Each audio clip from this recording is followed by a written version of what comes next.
He had everything: power, wealth, a perfect life on paper. But in a single, shattering moment, Andrew Hartman lost it all, until two strangers no taller than his waist offered him a hug that would change his life forever. Andrew Hartman had it all, on the surface. At 38, he was the CEO of one of the fastest-growing tech companies in New York City. He wore custom suits, rode in sleek black town cars, and closed deals worth millions before lunch. People admired him, envied him, even feared him.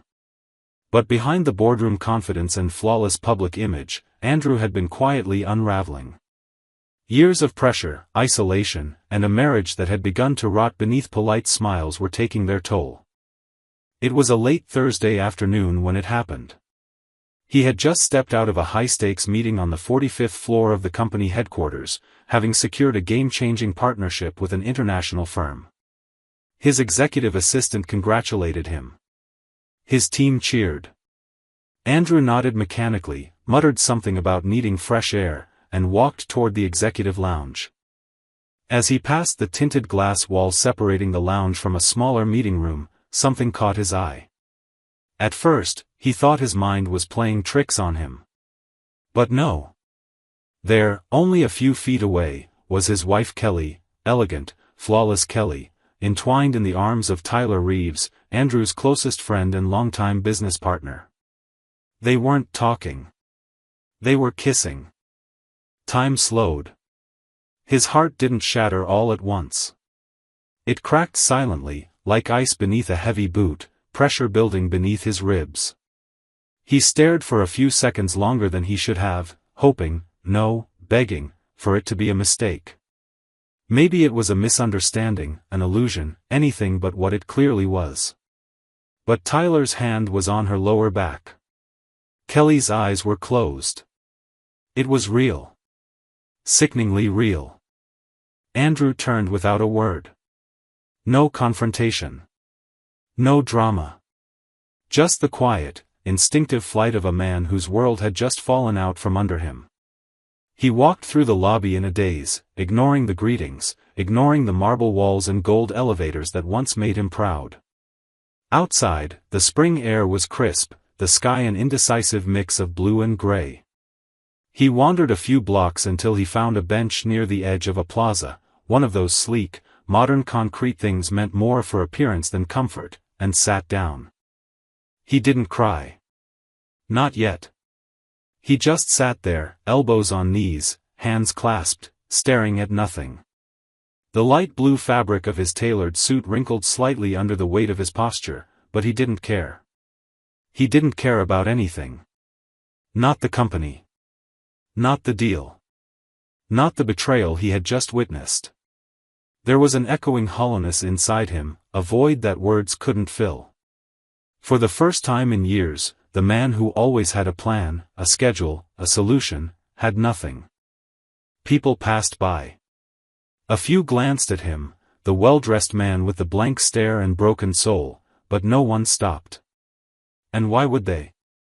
In New York, sadness was as common as traffic. Everyone had somewhere to be, someone to impress, something to chase. No one had time to sit with a stranger's pain. And yet, all Andrew could do was sit. He didn't know how long he'd been there. Minutes. Hours. A lifetime, maybe. He had built empires, given TED Talks, shaken hands with presidents. But in that moment, none of it mattered. His wife had betrayed him. His best friend had betrayed him. And no amount of success could stitch back together the parts of him that had quietly started to die. The wind carried the scent of city life, hot dogs from a cart nearby, the faint whiff of gasoline, the occasional breeze from a flower stand down the street trying to mask it all with the smell of fresh tulips. Andrew barely noticed. He was still sitting on that cold bench, arms resting on his knees, his expensive watch slipping slightly down his wrist. He hadn't moved for what felt like ages, locked in the numb paralysis that followed a deep emotional wound. The kind of pain that didn't announce itself with screaming or visible tears, but sat inside the chest like a cinder block pressing down, suffocating any attempt to breathe freely. He wasn't thinking clearly. In fact, he wasn't thinking at all. His mind had stopped running the usual calculations, projections, and contingency plans. Instead, there was a strange, dull silence between his ears. The kind of silence that follows a massive internal explosion. His vision was hazy from exhaustion and the sudden vacuum of purpose. The betrayal had been total, precise, and without warning. It left behind no room for negotiation, no opening for recovery. Only loss. Then, without warning, he heard footsteps, quick and light, like a skipping rhythm on concrete. 2 little girls appeared in his blurry peripheral vision. They looked about 6 or 7, identical in every way. Both had golden blonde hair tied into messy ponytails, bright blue eyes that mirrored the sky on a good day, and matching yellow t-shirts with cartoon suns on them. Denim skirts hung loosely over their knees, and their shoes lit up every time they took a step. They were laughing softly, whispering to each other as they approached, but their laughter slowed when they got closer to the bench. One of the girls tilted her head and whispered something to the other, who nodded with exaggerated seriousness. Then they both stepped closer to Andrew, still unsure, but not afraid. "Mister," one of them asked, her voice careful but clear. "You look really, really sad." Andrew blinked slowly and finally turned his eyes toward them. His throat tightened. He didn't answer, not because he didn't want to, but because the simple truth of their words pierced him deeper than any betrayal. He looked at them and, for the first time all day, really saw something. Not just 2 children, but something light in a dark, collapsing world. Innocence. Curiosity. Kindness. The other girl piped up, less timidly this time. "Can we hug you? Just for a second?" He blinked again. The absurdity of the offer collided with the profound need it awakened in him. He didn't speak, but he gave a small nod, a motion so restrained it was almost imperceptible. That was all they needed. The girls stepped forward without hesitation, one on each side, and wrapped their small arms around him as best they could. Their heads rested briefly on his chest, their little fingers pressing against the sleeves of his suit. They held him like they weren't afraid to give something, even if they didn't know what he had lost. Andrew's eyes closed. His lips parted as if to speak, but the words didn't come. Instead, something broke. Not violently, but gently, like a heavy dam slowly giving way to years of held-back water. His shoulders shook once, then again, and before he knew it, tears rolled silently down his face. He hadn't cried in over a decade, not when his father died, not when the company almost collapsed in 2015, not when he'd spent anniversaries alone. But now, because of 2 strangers no taller than his waist, the tears came freely. After a moment, the girls stepped back. One of them smiled, her teeth slightly crooked. "Our mom says hugs fix bad days. And sometimes they fix bad people, too." The other added, "She says kindness is free, and it's for giving away. Even when people don't ask." Andrew managed a hoarse whisper. "Thank you. I needed that more than I can say." They gave him a thumbs up, as if he'd passed some secret test. Then, without another word, they skipped away down the sidewalk, giggling again, their light-up shoes blinking with every step until they disappeared into the crowd. It was over in less than 2 minutes, but those 2 minutes rewrote something inside him. He remained on the bench for a while longer, still processing it, the warmth of that hug lingering like a quiet echo on his skin. As the street resumed its usual rhythm and the city swallowed him once more, Andrew sat straighter. Not fully healed. Not yet. But something had shifted. Something small. Something human. And for the first time that day, he allowed himself to wonder, just a little, if he might find a way through this.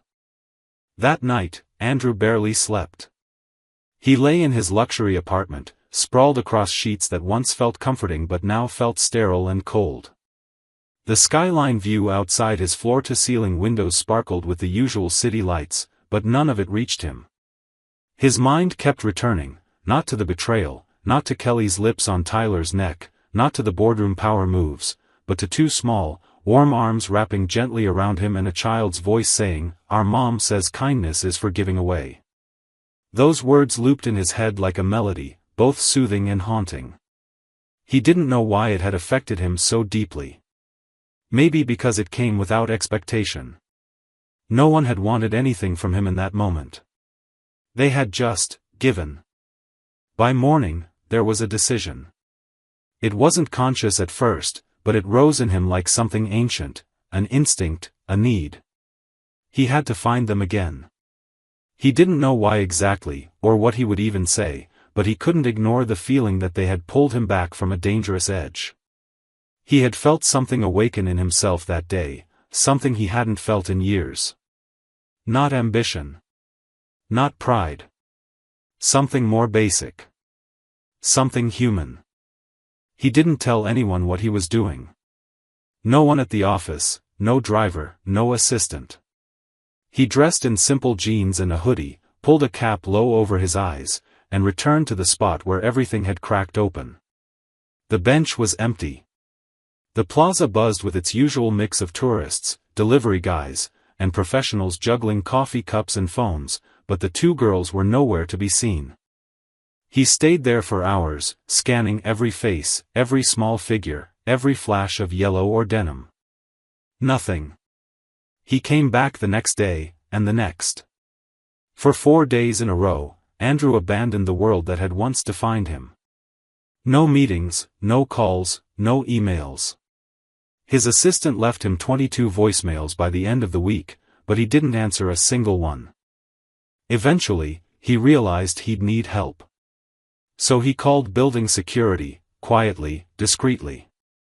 Not through official channels, but by slipping the head of security a generous tip and a soft request, footage from the plaza outside the building, 2 days ago, late afternoon. It took some time, but eventually, they found what he was looking for. He sat in the small office with the grainy footage on repeat. There they were. The girls, yellow shirts bouncing as they skipped past the fountain. They came from the direction of a small corner park a few blocks east.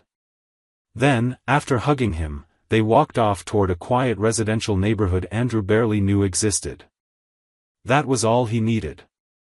He started going to the park every day. Sometimes in the morning, sometimes late afternoon, hoping to catch a glimpse. He brought coffee from a small vendor nearby, something he hadn't done since his 20s. He watched kids playing, parents chatting on benches, and older women walking small dogs. Time slowed in that park. There was no stock ticker, no pressure. Just laughter, grass stains, and kites. Still, the girls didn't come. But something about being in that space made him feel closer to them. It reminded him of what he was looking for, even if he didn't yet have the words. After almost a week, he was sitting on a shaded bench, pretending to read a newspaper, when he heard the unmistakable sound of light-up sneakers tapping against the pavement. He glanced up, carefully, cautiously, and there they were. The same girls, identical as before. One was carrying a backpack covered in stickers, the other was eating a melting red popsicle, half of it dripping down her hand. They were walking with a woman. Andrew's breath caught in his throat. She wasn't what he expected. The mother, presumably, wasn't polished or professionally dressed like the women in his circles. She wore a faded gray t-shirt, a long cotton skirt, and her hair was tied back loosely. But there was something steady in her face, something grounded. A quiet strength. She looked like someone who didn't have time for anything unnecessary, and yet she moved with warmth. He didn't approach right away. He watched from the bench as the girls climbed the monkey bars, shouting to each other, while their mother sat on the grass, cross-legged, reading a library book with a bent spine. It took him several long minutes to work up the courage, but eventually, he stood, walked slowly across the park, and stopped just a few feet away. "Excuse me," he said, voice softer than usual, almost uncertain. I think your daughters hugged me the other day." The woman looked up, eyebrows slightly raised.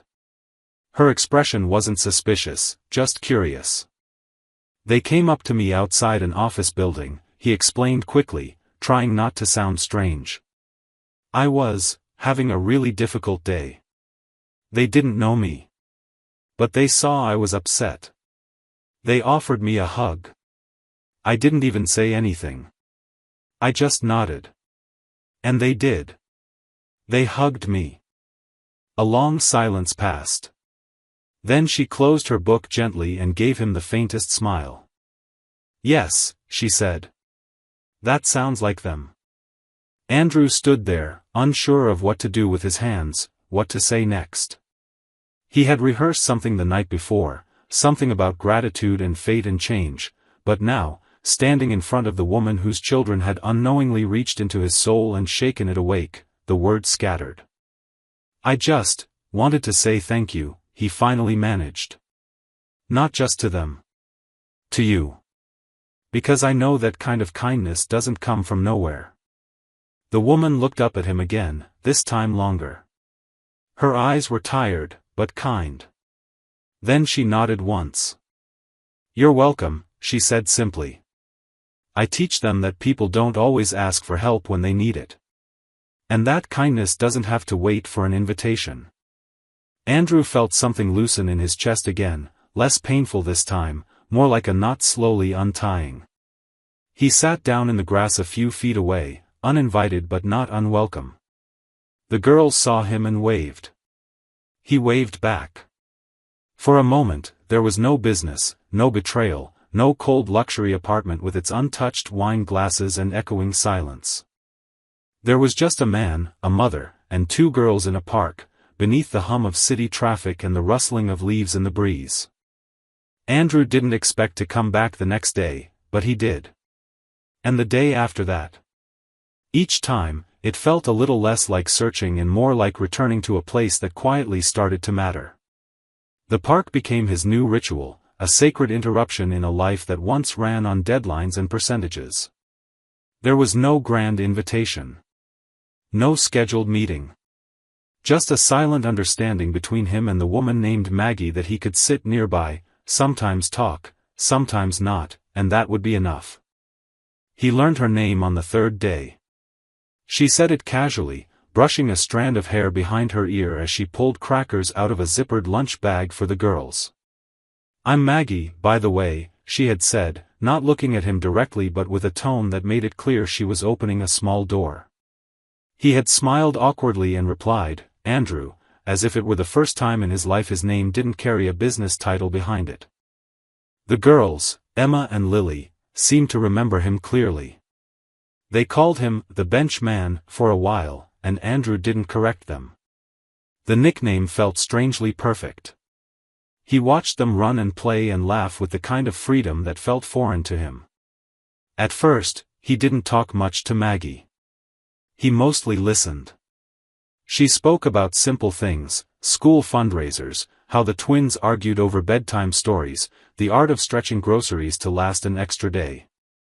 But every now and then, a piece of her story would slip through like a thread loosening from fabric. He found out her husband had been a firefighter. His name was Daniel. He had died 3 years earlier trying to rescue a child from a burning apartment. The little boy lived. Daniel didn't. She didn't tell it like a tragedy, not in the way people usually do when they want sympathy. She said it like a fact of life, hard and unmoving. There was sorrow in her voice, but it wasn't bitterness. It was love that had learned how to grieve quietly. Andrew listened more carefully than he ever had in boardrooms. There was something grounding about Maggie, the way she never exaggerated or minimized anything. She didn't sugarcoat reality, but she also didn't dwell on pain longer than necessary. Her strength wasn't loud. It was the kind that built itself from necessity, like a bridge made of worn but reliable wood. She worked 2 jobs, one as a substitute teacher, another at a bookstore a few evenings a week. Most of her money went to rent and food. The girls wore hand-me-down clothes and didn't own tablets or designer sneakers, but they smiled like they had everything they needed. Andrew found himself mesmerized by it. Not out of pity, but from something closer to awe. He had spent years accumulating things, cars, real estate, watches worth more than most people's annual salary, and yet he couldn't remember the last time his home had felt as full as the blanket the girls sat on while eating peanut butter sandwiches. There was something about the way Maggie folded their napkins, how she never interrupted them when they talked, and how she always made time to laugh, even when her eyes looked tired. It wasn't just her kindness that impressed him. It was her clarity. She knew exactly what mattered, and she lived by it. Over time, their conversations grew deeper. He told her about his company, in vague terms at first, and about the betrayal, though he never named Kelly or Tyler. She didn't react with shock or questions. She just listened, and that silence did more for him than any advice could have. Eventually, he admitted that he hadn't really cried since that day on the bench. She smiled softly and said, "That's okay. Sometimes crying once is enough, if it's the right kind of cry." One chilly afternoon, as the leaves began turning amber and the wind carried the smell of roasted chestnuts from a street vendor nearby, Andrew brought her coffee. It wasn't a gesture of romance. Not yet. It was simply something that felt natural, the same way breathing did. She accepted it with a thanks that held no expectation, and they sat in silence watching the girls chase pigeons across the lawn. For the first time in a very long while, Andrew stopped wondering what came next. He stopped calculating his place in the world and allowed himself to simply be in it. He was still healing. Still lost in places. But sitting beside Maggie, who had learned to survive a broken heart without letting it define her, he began to believe that there might be something better on the other side of grief. Not perfection. Not a fairy tale. Just something real. And maybe, just maybe, that was enough to start again. By the time fall settled over the city in full, with its copper leaves spinning down from the trees and the air turning sharp enough to nip at your skin, Andrew had become a regular presence in Maggie's world. What began as brief park visits grew into shared lunches on worn picnic tables, spontaneous grocery runs, and eventually quiet evenings spent helping the girls with their homework at Maggie's modest apartment. It was a third-floor walk-up in a brick building with creaky stairs and walls thin enough to hear a neighbor's television at night, but it felt warmer than any penthouse Andrew had ever stepped into. The apartment didn't have expensive art or sleek surfaces. It had drawings on the fridge, a slightly lopsided bookshelf overflowing with paperbacks, and a couch that sagged just a little in the middle but invited you to stay. Maggie apologized for the mess the first time he visited, brushing a pair of glittery sneakers out of the hallway and hiding a plate of half-eaten macaroni and cheese behind the microwave, but Andrew only smiled. He hadn't felt this comfortable in years. There was no formality in her space. No polished pretense. Just life, lived out loud and without apology. Something in Andrew shifted quietly during those weeks. He still returned to the office occasionally, but the place had changed for him. Or maybe he had changed. The glass-walled conference rooms and the endless rhythm of strategy sessions no longer gave him the same rush. He began turning down evening events, skipping fundraisers, and leaving early from meetings to make it to Maggie's by dinner. The company, still running like a well-oiled machine, didn't suffer. But for the first time in his adult life, he wasn't trying to climb higher. He was trying to slow down. He found himself rethinking everything. The metrics of success he once worshipped, profits, press coverage, board approvals, now felt pale compared to the joy of seeing Emma beam when she mastered her spelling list or the way Lily laughed uncontrollably when he read bedtime stories in silly voices. The girls had begun to treat him as something permanent, though no one ever said the word. He was simply there. Picking them up from school when Maggie was stuck at the bookstore. Fixing the leaky faucet in the kitchen. Attending the fall festival at their school and helping run the cupcake booth, awkwardly but proudly. Maggie noticed the change in him too, though she never made a point of mentioning it. She respected his silences, his pauses, the way he sometimes stared out the window as if still sifting through the pieces of a former life. One night, After the girls had gone to sleep and they sat together on the fire escape with mugs of tea warming their hands, she spoke quietly. "You seem lighter," she said. "Like something heavy you've been carrying isn't as heavy anymore." Andrew didn't answer right away. He was watching his breath mist in the cold air, wondering how long it had been since someone had really seen him, not just his reputation. Finally, he looked at her and said, "I think I stopped pretending." That night marked a turning point. Not in some dramatic, romantic revelation, but in the steady, gentle deepening of a connection that had never been forced. It wasn't about rescue. It wasn't about fixing one another. It was about choosing to stay, to listen, to show up. And show up he did. A few weeks later, he made a quiet but irreversible decision. He called a meeting with the board of directors, not to announce a resignation, but to outline his plan to reduce his role and appoint a new CEO from within. He would remain a major shareholder, but he no longer wanted to be the face, the figurehead, the engine. It was met with surprise, some resistance, and a few raised eyebrows, but no one could argue with his track record. The company was stable. He had earned his exit. What none of them knew was that Andrew had already begun channeling his energy into something new. He created a foundation, funded entirely with his own money, that focused on helping single mothers, especially those widowed or struggling to balance work and parenting. He called it the Embrace Project, in memory of the moment that changed everything for him on a lonely bench that day. The project provided rent assistance, child care grants, job training, and free counseling services. It was practical, personal, and profoundly different from the high-stakes world he'd once thrived in. He didn't make a public announcement. No press release. No interviews. It wasn't about image. It was about meaning. When he told Maggie about it, she didn't say much.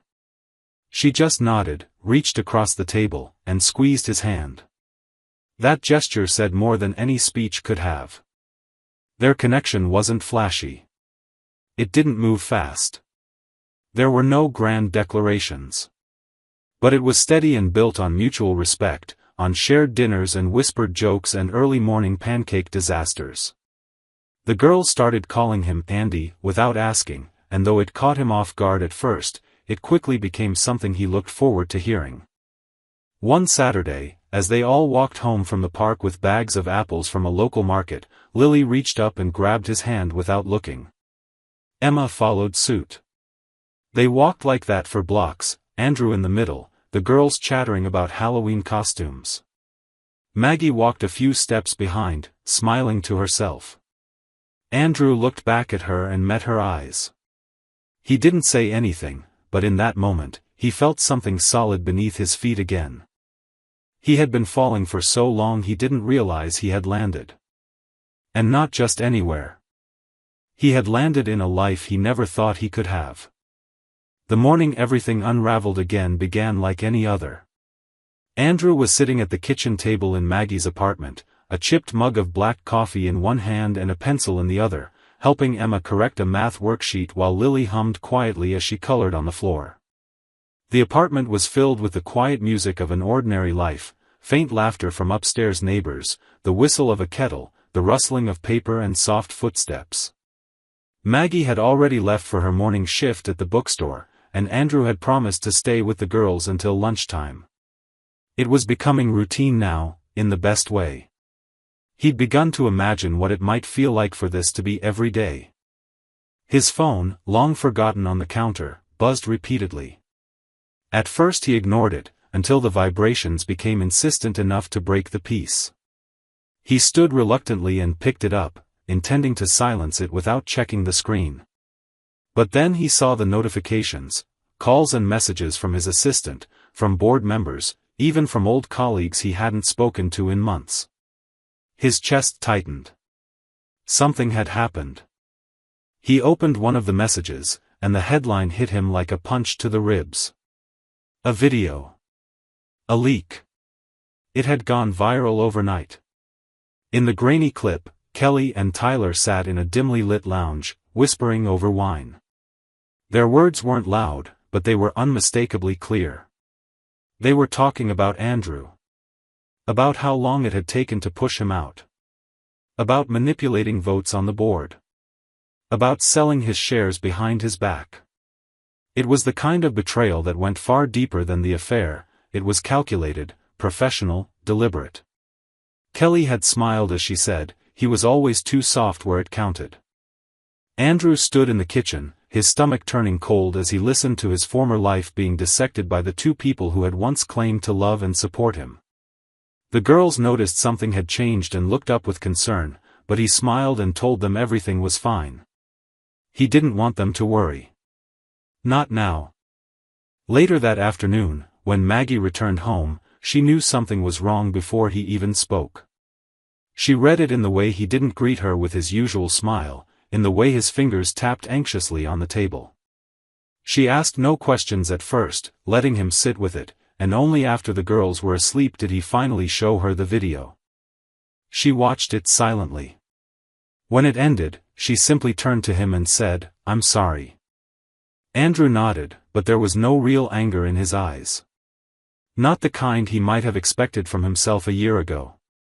There was disappointment, yes. A deep ache. But no rage. He was tired of letting pain be the compass. He had spent so long trying to outrun betrayal, trying to drown it with work or hide it behind luxury, and now that it had resurfaced so publicly, all he could feel was clarity. He had already left that world. They had taken nothing from him that still mattered. Over the next few days, the scandal spread across the business media. Everyone wanted a comment, reporters, shareholders, rivals. But Andrew gave none. Instead, he met with his legal team and handed over every shred of evidence. He gave them one simple instruction: handle it with dignity. No press conferences, no public shaming. Just facts. Just truth. Privately, his attorneys moved fast. They filed a lawsuit, collected testimony from other board members, and gathered enough documentation to prove a pattern of deception. Tyler and Kelly's carefully constructed empire began to crack. Investors pulled out. Partnerships dissolved. Public trust vanished almost overnight. The very company they tried to steal crumbled under the weight of their arrogance. Andrew could have watched it all unfold with satisfaction. A younger version of himself might have. But instead, he chose to walk away from it entirely. He sold the last of his shares and donated half the profits to the Embrace project. He used the rest to quietly buy a small property near the city limits, a modest house surrounded by trees, not far from where Maggie had grown up. It wasn't flashy, but it was theirs. The girls knew something had happened, but Andrew never told them the full story. Instead, he taught them something else: how to rise above cruelty, how to answer betrayal with strength, how to protect what truly matters. They saw it in the way he never spoke ill of Tyler or Kelly, only said, "Some people get lost chasing the wrong things," and left it at that. It was a kind of strength Maggie admired deeply. Not the forceful kind, not the kind that crushes. The kind that withstands. The kind that quietly refuses to be defined by someone else's actions. She told him one night, as they lay side by side under a threadbare quilt in the house they would soon call home, "What they tried to destroy, it wasn't you. They only destroyed the image they made of you. But the real you? That man is still here." Andrew reached for her hand in the dark. He didn't need to respond. She already knew. The life he had once built had collapsed. But the one he was building now, quiet, honest, rooted in love, was made of something much stronger. Something that couldn't be stolen. Spring returned slowly, as if the city itself needed time to thaw after the bitter weight of winter. The trees along the sidewalks began to blush with pale green buds, and the park where Andrew had first met Emma and Lily came back to life with children's laughter, the scent of street food, and birdsong woven into the morning air. The world was blooming again, and so, it seemed, was Andrew. He had spent the past months not rebuilding, but beginning entirely anew. The modest house he had purchased just outside the city was no longer just a quiet escape from chaos, it was home. There were still boxes left unpacked in the hallway, and the furniture didn't match, but Maggie had painted the kitchen a soft yellow, and the girls had decorated the living room walls with crayon drawings and paper stars. It wasn't curated or perfect, but it felt real, and that made all the difference. The routines they created were simple. Maggie prepared breakfast while Andrew packed school lunches. The girls fought over which shoes to wear and who got to feed the cat first. They planted vegetables in a tiny garden that might never grow properly, but no one minded. Evenings were slow and sweet, books, puzzles, stories by the fireplace. Every once in a while, Andrew would catch himself smiling at something small, the way Maggie hummed while folding laundry, or how the girls whispered secrets to him like he was their co-conspirator. These things used to seem like background noise to other people's lives. Now, they were everything. It was during one of those evenings, as they all sat in the backyard watching the fireflies appear one by one, that the idea took root in Andrew's mind. He hadn't planned it. There had been no grand romantic blueprint, no timed proposal. But as he sat beside Maggie, her head resting lightly on his shoulder and the girls curled up in a blanket at their feet, he realized he didn't want this to be a chapter. He wanted it to be the whole story. He waited a week before he spoke to the girls. They were in the kitchen helping him bake cookies, flour dusting their cheeks like war paint. He knelt down to their level, took their little hands in his, and asked, very seriously, "How would you feel if I asked your mom to marry me?" Emma gasped and dropped her spoon. Lily blinked, then whispered, like, "Forever married?" He nodded. "Yes. Forever." They didn't even hesitate. Both girls threw their arms around his neck and squealed, "Do it. Do it today." He didn't do it that day. But he didn't wait long. The following weekend, he brought them all back to the park. The same bench, the same spot. He'd packed a picnic and pretended it was just another family outing, though his heart beat a little faster with each passing moment. Maggie had worn her hair down, and the breeze kept blowing strands across her face. She laughed and tucked them behind her ears, unaware of the ring box in Andrew's pocket. After the girls ran off to chase a balloon vendor at the far end of the path, Andrew turned to Maggie. They sat in a familiar silence, the kind that had become more meaningful than any small talk. He reached into his coat, pulled out the box, and placed it gently in her hand without a word. She looked at it, then at him, a hint of disbelief flickering in her eyes. "Andrew," she began, but he shook his head softly. "I don't have a speech," he said.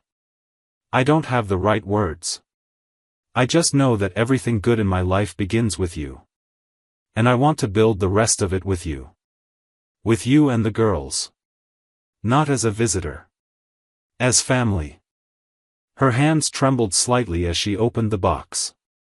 The ring was simple, no diamonds the size of cities, no elaborate setting. Just a gold band with a small sapphire in the center, the exact shade of blue as her daughter's eyes. For a moment, she didn't say anything. Then she smiled, tears quietly gathering in the corners of her eyes, and nodded. "Yes," she whispered. "Yes." The girls returned seconds later, squealing in excitement as if they had known all along. Emma shouted, "Are we getting married too?" And Lily added, "Can we have cake today even if it's not the wedding yet?" Maggie laughed through her tears, and Andrew wrapped his arms around all three of them in one embrace, holding tightly to the moment as the city moved around them, unaware that something extraordinary had just unfolded on an ordinary bench. There was no applause, no orchestra, no headline. Just a man who had once lost everything finding the courage to build again, not from power or wealth, but from love, trust, and a little bit of everyday magic. The wedding was small. There were no velvet invitations or $1,000 flower arrangements, no sweeping ballroom or tuxedoed orchestra. Instead, it was held in the backyard of the house they now shared, under a canopy of string lights that Andrew and the girls had spent an entire weekend untangling and hanging from tree to tree. The ceremony was held on a Sunday afternoon in late May, just as the garden began to bloom with lavender and daisies Maggie had planted months before. The air was filled with the scent of cut grass and something sweet from the kitchen, and the sky was one of those deep, gentle blues that seemed to promise everything would be all right. Andrew stood at the end of the makeshift aisle, his suit simple but perfectly tailored, no tie, his sleeves rolled up just enough to show he didn't mind getting his hands dirty. He wasn't nervous, only filled with a calm kind of reverence, as if he finally understood what it meant to be whole. Emma and Lily, in matching white dresses with flower crowns they insisted on making themselves, skipped ahead of Maggie, tossing wildflowers into the air with gleeful abandon. They had taken their roles as flower girls with immense seriousness, though their choreography dissolved into giggles halfway down the aisle. Maggie followed, barefoot on the grass, wearing a long, flowing dress the color of warm sand. Her hair was curled loosely, pinned back with tiny sprigs of baby's breath. She looked radiant, not in the way that photographers chase, but in the way people do when they've chosen joy, even after pain. When she reached Andrew, she took his hands without hesitation, as if they had always belonged there. Their vows were not traditional. They were handwritten and a little clumsy in places, but they were real. Andrew promised to be her partner, not her savior. Maggie promised to walk beside him, not behind. The girls stood nearby, grinning wildly, and when it came time to say, "I do," they shouted it before the adults could speak. Afterward, they celebrated with grilled food, music from an old speaker, and stories shared around a fire pit as the sky faded into lavender and stars. Friends from Maggie's school came, neighbors brought pies and lawn chairs, and someone brought a guitar that was passed from hand to hand until the night was full of soft singing and laughter. No one took photos for social media. No one posted hashtags. It wasn't for the world. It was for them. In the months that followed, the house continued to fill with life, not the noisy chaos of disruption, but the deep, rhythmic pulse of belonging. Andrew embraced fatherhood not as a replacement for what the girls had lost, but as a new kind of presence. He learned how to braid hair badly, how to mediate arguments over bedtime songs, how to repair dollhouse furniture with glue and infinite patience. Emma would crawl into his lap without warning and fall asleep with her cheek against his chest, and Lily began calling him Dad when she thought no one was listening. The first time she said it aloud, over breakfast while asking him to pass the syrup, Andrew nearly dropped the plate in his hands. But he didn't correct her. He just smiled and said, "Sure, sweetheart." Maggie returned to teaching full-time, and Andrew, true to his promise, focused on his foundation. The Embrace project grew slowly but steadily, helping families across the city with real, tangible support. He often visited the centers they funded, sometimes reading to children in after-school programs or helping renovate donated housing. People were always surprised to see him there, this man who used to be on the cover of Forbes now hammering shelves into a classroom wall or sitting cross-legged in a circle of kids talking about empathy. But Andrew didn't need to be impressive anymore. He just needed to be useful. There were hard days, of course.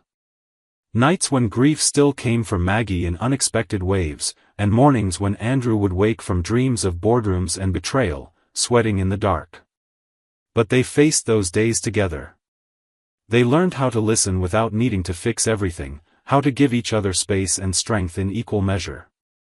Their love wasn't built on fantasy.